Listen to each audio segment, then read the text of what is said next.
It's my great pleasure to be able to introduce to you Steve Estey. Steve is the interim national coordinator at the Council of Canadians with Disabilities, whose motto is "A Voice of Our Own." Steve is a former human rights officer at Disabled Peoples International, DPI, a Canadian-based non-governmental organization that works globally to advance the human rights of persons with disabilities.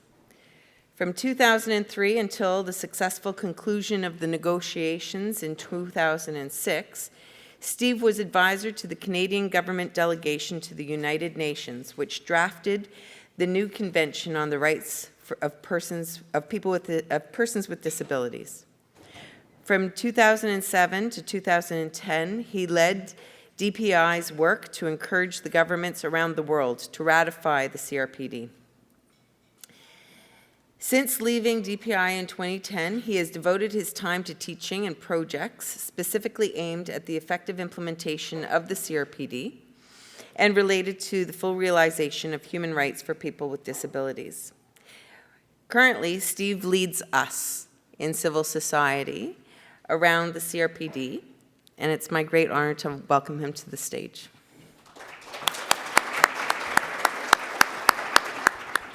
Great. Thanks very much, Maureen. It's a real pleasure to be here today with you. I always say to Maureen that I'm happy to come to these conferences to talk about employment because the work that's been happening around employment in Canada is a real great example of how the CRPD can actually drive and move things forward. So this is the third conference that we've been around disability and work, and it follows after the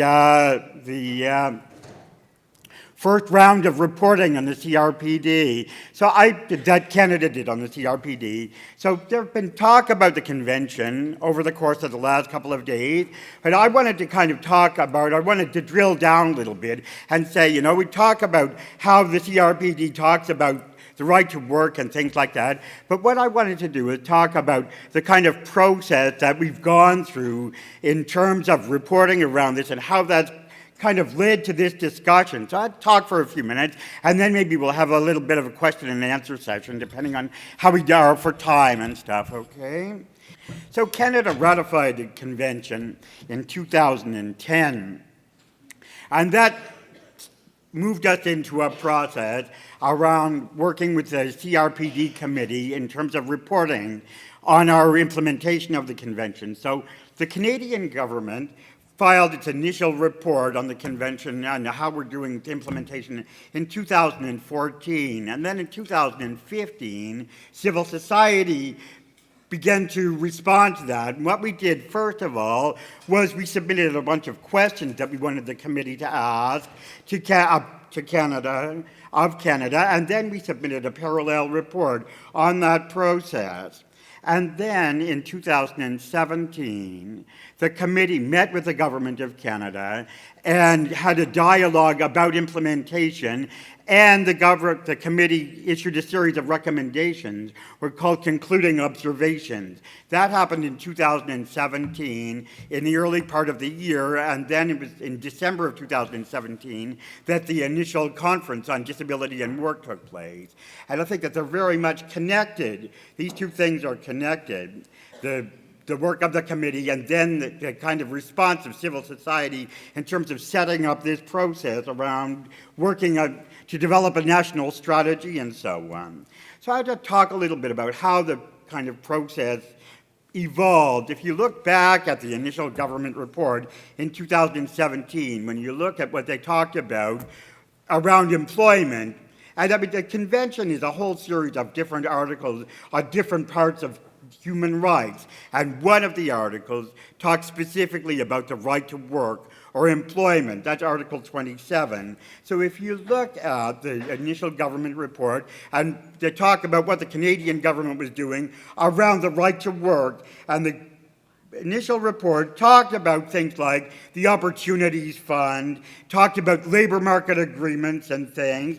I just read a little piece here from the 2014 Government of Canada report. It says, through labor market agreements for persons with disabilities, or LMAPDs, The Government of Canada allocates $222 million annually to provinces and territories to design and deliver programs and services to increase employment opportunities for people with disabilities.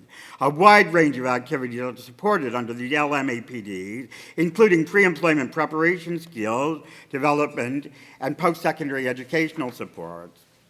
So this is the kind of thing that you see in government reports. What they do is they go across the country and they pick out programs that respond to the obligations that they have, and that's what the reports tend to be, is a kind of a long list of government programs that exist to respond to things.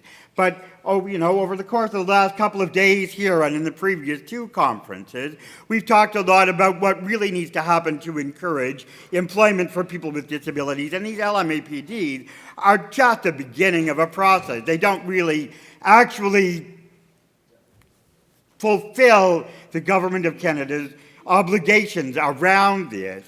So what we did in the process of responding to the government report is we put in a series of questions or suggestions that civil society organizations wanted the committee to ask to the Government of Canada. So one of the suggestions that we made in 2016 was as follows. It said that the federal government provides millions of dollars in wage subsidies through a variety of federal, provincial, and territorial agreements. Yet many who work in the field argue that these subsidies are not very effective in the long term. So we asked the committee to ask the government to explain what steps Canada is taking to evaluate the efficiency of wage subsidy programs for employment and retention of workers with disabilities. We also said, in recent years, significant cutbacks have taken place in terms of workers' compensation programs and financial supports across Canada. It's estimated that each year 50,000 workers in Canada are hurt seriously enough to rely on permanent disability support programs for their income. Approximately 20% of the 50,000 live in poverty, while another 25% live near poverty. So we asked again for the committee to ask Canada to please explain what steps Canada is taking to develop and implement national poverty alleviation strategy that includes specific measures to address poverty experienced by persons with disabilities, including injured workers. So that's a kind of back and forth that you have, the government talking about the programs that exist, and then civil society trying to drill down and say, well, yeah, you've got these programs, but where's that getting you? And then in our shadow report in 2016, we said again, the federal government provides millions of dollars in wage subsidies through a variety of labor market agreements. And we asked if Canada would initiate a robust evaluation of the effectiveness of wage subsidies to lessen the gap in employment rates between Canadians with disabilities and Canadians without disabilities. So these are the questions that we were wanting the committee to ask, and this led to a dialogue between the committee and the Government of Canada.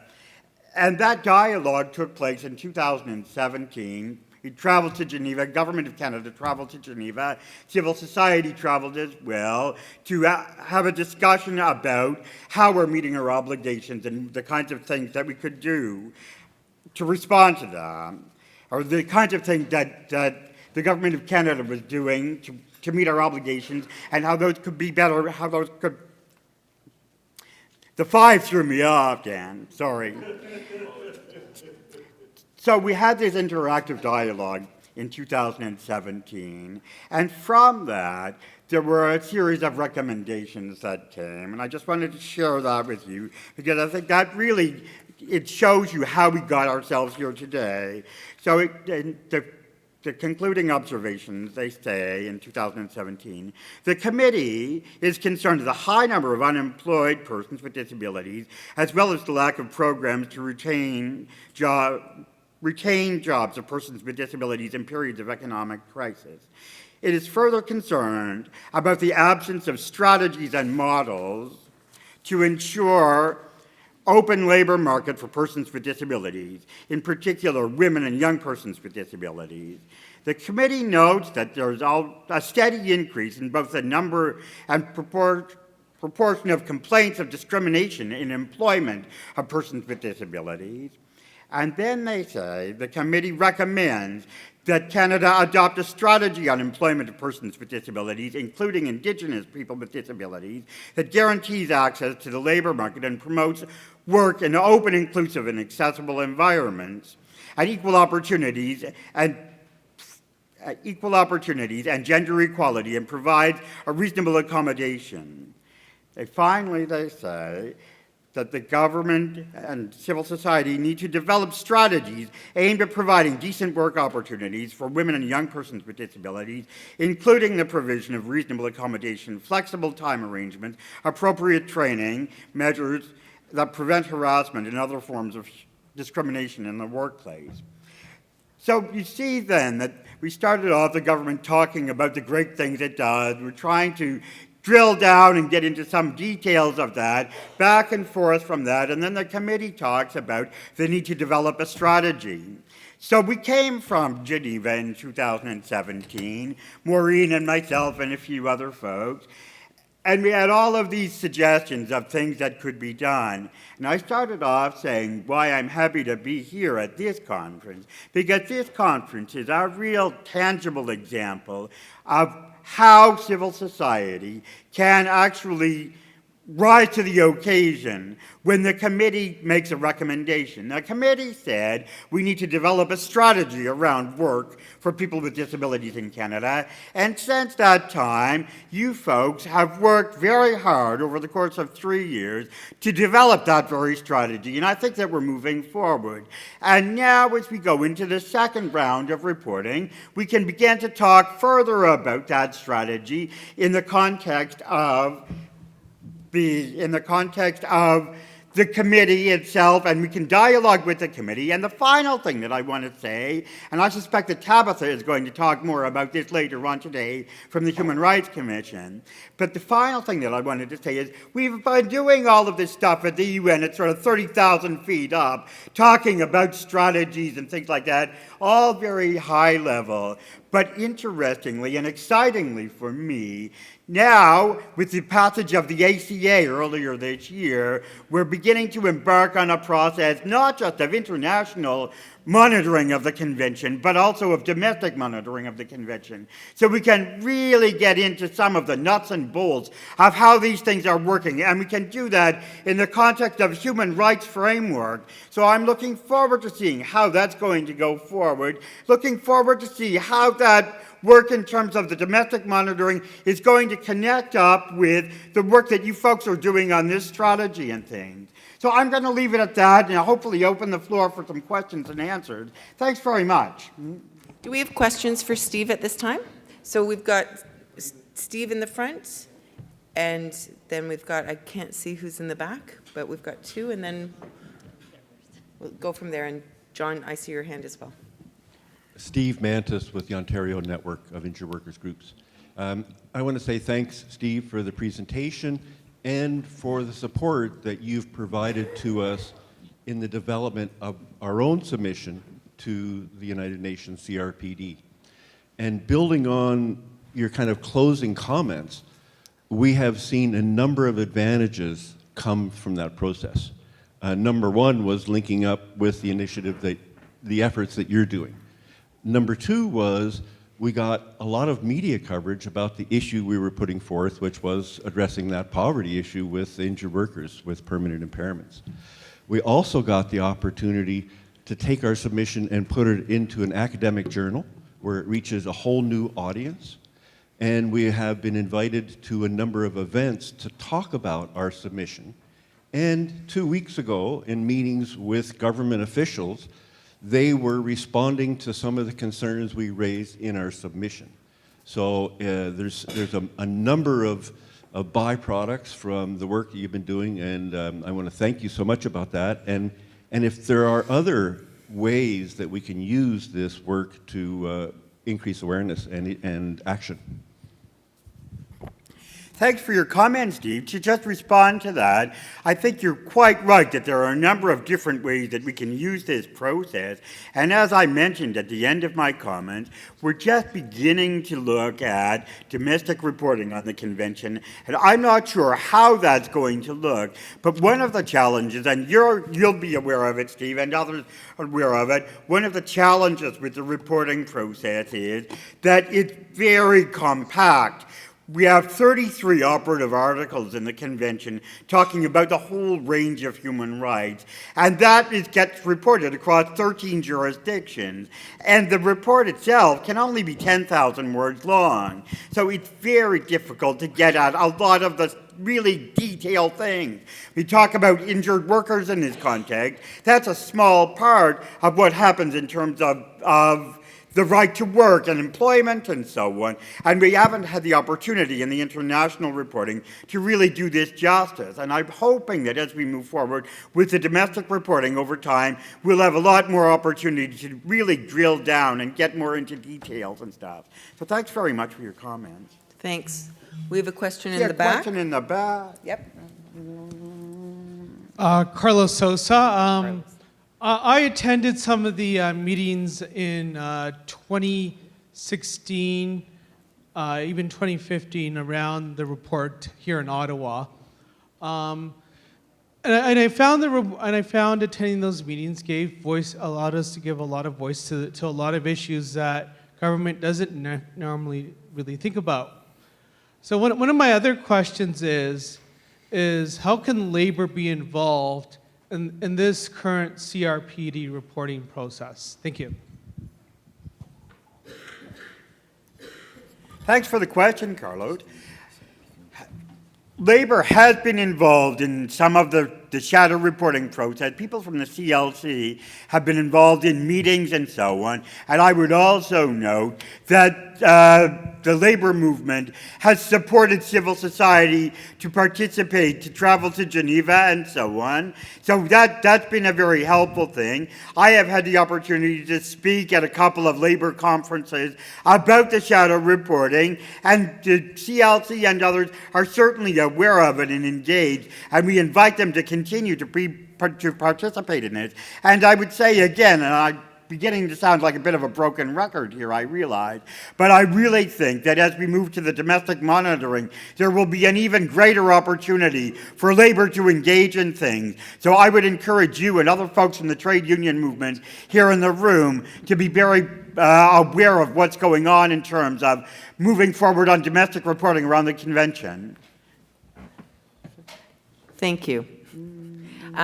Kathy has reminded me that Slido is up. If you've got a question that you are not 100% confident or sure that I'm even going to see your hand, please feel free that to use the Slido if you'd like to. We do have two hands that I've seen from the floor. The first one is up here with John Ray.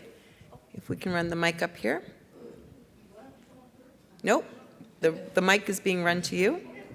Can you put your hand up, John? Perfect, thank you. And then we've got, I see another question over here to my right. Steve, you spoke about the controversial question of wage subsidies and the notion that Canada should do a report evaluating their success or failure. Can you tell us whether that report, has anyone done such a report? And if so, how do we get it? Because it's a document I think many of us would be interested in seeing.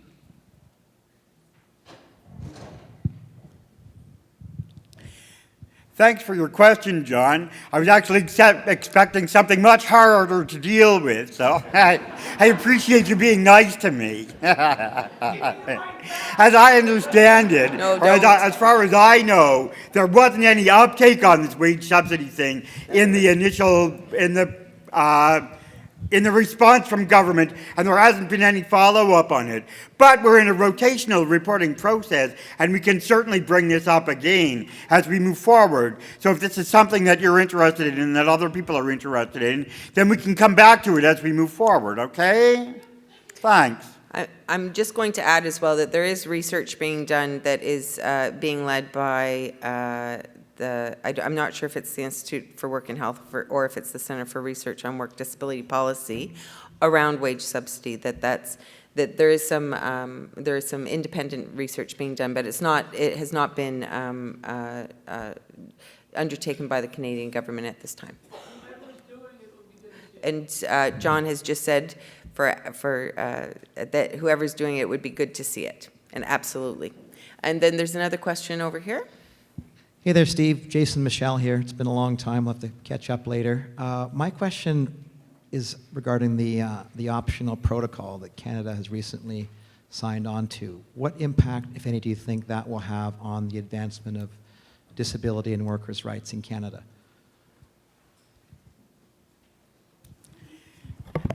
Hi, Jason. It's nice to see you. It's a good question. We've actually just been going across the country talking with folks about the optional protocol. You're quite right. Canada acceded to the optional protocol in January of this year. And for folks who don't know, the optional protocol is a process whereby you can bring an individual complaint before the committee, and that can be an individual case of discrimination, or it can be a case of systemic discrimination. So there are those two tracks, and at this point we haven't seen anything move forward in Canada, but it does offer the opportunity to have the committee review cases of discrimination where people have gone through the process here in Canada and not been able to satisfy themselves. So I think it is an avenue that may offer some opportunity, and we'll just have to see how it unfolds over time. But I was certainly quite pleased to see that Canada did accede to the optional protocol. Now it's sort of fully compliant with the CRPD, or we have all of the tools in place. So we use that and move forward with it and see how it goes. Thank you. We have time for one more question, if there is one more question? No? Steve is quite a good presenter and usually answers your questions before you even know you have one. Oh, Aaron, over here in the middle. Yep, it's being run to you. Okay.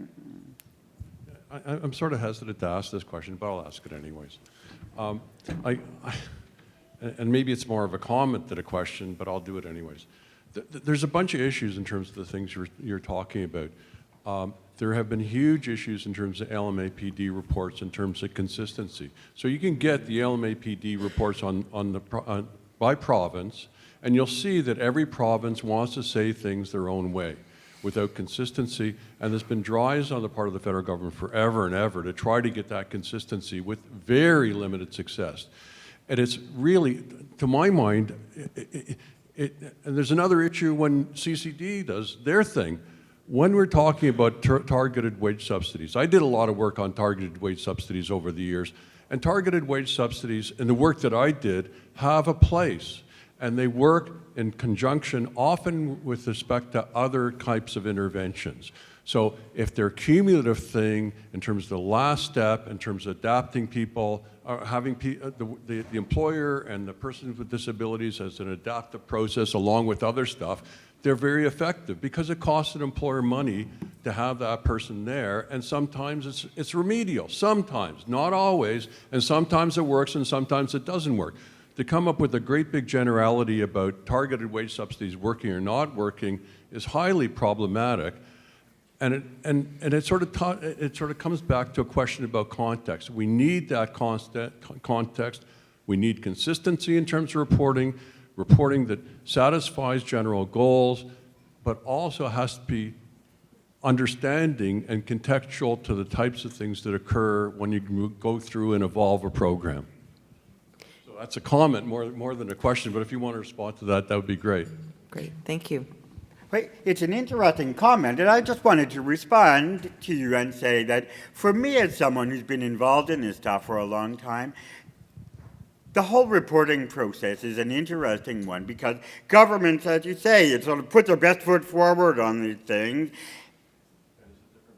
And then before there was a convention, that happened, governments put their best foot forward, and disability organizations might be able to, do an op-ed or something like that, and that would be the end of it. But with this UN process, then you have a whole formalized process where governments actually have to focus on putting their best foot forward, but then there's a mechanism for civil society organizations, disability organizations, to respond to that outside of the Canadian context, and to talk with experts from other countries about this, to have a dialogue and so on. We've been talking about the CRPD. The CRPD is a very new convention in the UN context. I mean, there are conventions and covenants that have been out there for 40 or 50 years, and they have maybe been reported on and back and forth dialogue 5, 10 times over the course of that time. And what you see with those conventions, like the Convention on the Rights of the Child or the Convention on the Elimination of All Forms of Discrimination Against Women, those kinds of treaties, you see over time a gradual movement. And I guess in my head, what I'm hoping for is a gradual movement on these kinds of things. So to trace it back to the employment piece again, you're right, there's lots of issues around LMAPDs and all other kinds of things. But I would say that despite the fact that those issues are there, it has created a process that has brought us together in this room to develop strategies and so on. So, I mean, I'm not suggesting to you, and I would never suggest to you, that this process is a perfect one. My suggestion is that it offers us an opportunity to come together as a community in ways that we haven't had before, and that's why I spend my time doing it. So, there you go. So